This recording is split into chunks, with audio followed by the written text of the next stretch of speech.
Այսօր կազմակերպված զբաղվածության ֆորումի ժամանակ մասնակիցները հանգեցին այն եզրակացության, որ Հայաստանում աշխատատեղերի պակասի խնդիրը ինչ-որտեղ կառուցվածքային է, կան ոլորտներ, որտեղ աշխատատեղերի պակաս կա եւ դա օրեցօր ավելի հստակ է, եւ կան ոլորտներ, որտեղ ունենք հակառակ իրավիճակ, մարդիկ աշխատանք են փնտրում եւ չեն կարողանում այդ խնդիրը լուծել։ Մի կողմից շուկայում կան աշխատատեղեր, այսինքն մասնագետներ, ովքեր պահանջված են, իսկ մյուս կողմից մի շարք բուհերի շրջանավարներ չեն կարողանում աշխատանք գտնել։ Տեղեկատվական կենտրոնը այս պայծրությամբ մասնագետների պակաս ունի, վերջիններիս անհրաժեշտ են բարձրորակ մասնագետներ համապատասխան որակավորմամբ։ Ստացվում է մեր աշխատանքային շուկան վերջնականապես չի եկել այն բալանսին, որը շուկայական տնտեսությունն է պահանջում։ Այնպես անել, որ զարգացնենք մարդկային ռեսուրսների հմտությունները եւ գերակաղություններ վերցնելով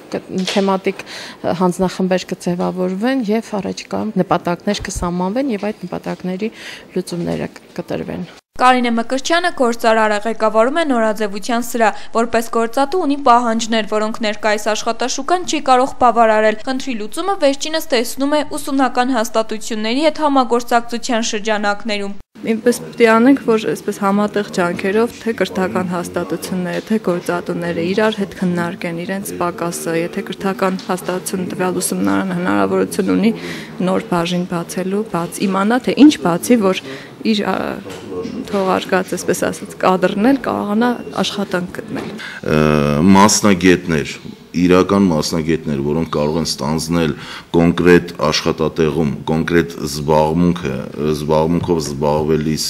իրենց պարտականությունների պատշաճ եւ արդյունավետ իրականացում շատ քիչ է, չկան։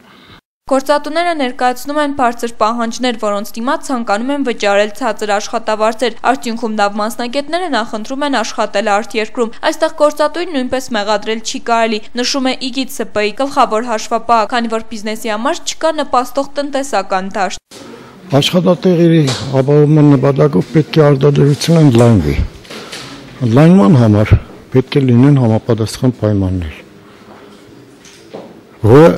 ցավոք ներկայային մեր մարզում բացակայում է։ Ֆորումում քննարկվեց նաև հաշմանդամություն ունեցող անձանց գործազրկության խնդիրը, ըստ օրենքի պետությունը պարտավոր է մասնակիորեն վճարել վերջիններիս աշխատավարձերը, օրենքը սակայն մնում է միայն թղթի վրա, պատճառը նաև գործատուների ոչ շահագրգիռ վերաբերմունքն է խնդրի շուրջ, քանի որ գործատուների մոտ դեռ այն կարծրատիպն է գերակշռում, թե հաշմանդամություն ունեցող անձը ոչինչ չի կարող անել։ Հենց հիմա հայկական Կարիտասը ունի անձ, որ աշխատում է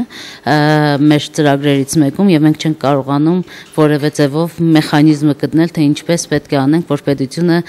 50% վճարի այդ տղայի, քանի որ եթե 50% վճարի, մենք մի քիչ էլ իրեն աշխատավարձը բարձրացնելու կարողություն կունենանք։ Սա օրինակներից մեկն է, թե ինչպես մեխանիզմը չի աշխատում։ Չբարելավող սոցիալ-տնտեսական պայմանները Հայաստանի ամենաաղքատ Շիրակի մարզում խոչընդոտում են նոր աշխատատեղերի բացմանը։ Կառավարության տեղական մարմինների եւ մարզի մակարդակով գործող կազմակերպությունների ներկայացուցիչները նշում են, որ այսօր կազմակերպված զբաղվածության ֆորումը կնպաստի առաջարկի եւ պահանջարկի համադրման խնդիրները լուծելուն, բայց իրենց պայքարը ցանկալի արդյունքներ չի տա այնքան ժամանակ, քանի դեռ չի բարելավել մարզի սոցիալ-տնտեսական վիճակը։